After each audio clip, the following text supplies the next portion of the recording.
Bully ka ba? Naranasan mo na bang magka-interest sa isa sa mga binubully mo?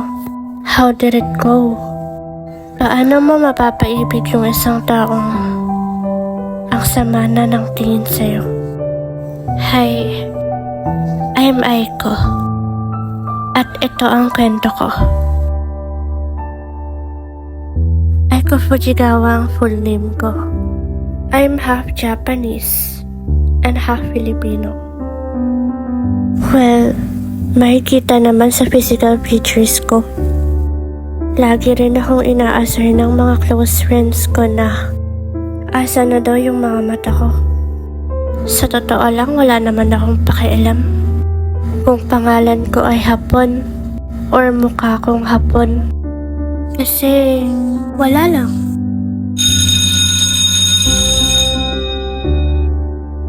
Ay, syunga. Nakalimutan ko ballpen ko. Hoy, pahiram ballpen mo. Ako ba? Kanino ba ako nakatingin? Malamang ikaw. Ano kasi, nag-iisa lang to. Pag binigay ko to sa'yo, wala na akong gagamitin. Sa iba ka na lang manghiram. So what? Sa'yo ka nang hihiram kasi ikaw yung malapit sa akin. Sino ba kasi nagsabi sa'yo na dito ka umupo? Wala. Ako lang. Sakto kasi yung lamig dito. Hay? Nakakabwisit naman. Aiko, Hero, huwag mo nang hiraman si Mr. Yubeng. Kawawa naman eh. Hindi pa tayo tapos. Good morning, class.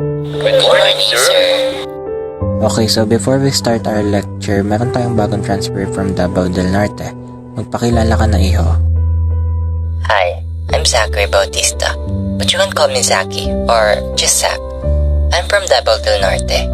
Ang lugar ng mga gwapo at gwapa. Eme lang. Maayong adlaw sa inyong tanan. Okay, iho, you can sit next to Miss Aiko. Anak po dyan. Why? Is there any problem, Miss Fujigawa? Wala naman po, sir. Okay, good. Maganda ang seating arrangement niyo, class. So, now let's begin. Pag minamalas ka nga naman. And that's how the... Oh, recess na. I'll see you again later, class. Bye, sir. Lumabas na ako ng classroom at diretso na ako sa kantin. Sumunod na rin sa akin si Himari. Hey girl, visit na visit ka Mr. Newbie ah. Talaga, sobrang nakakairita. Nakita mo yung mukha niya? Parang maliis na siya.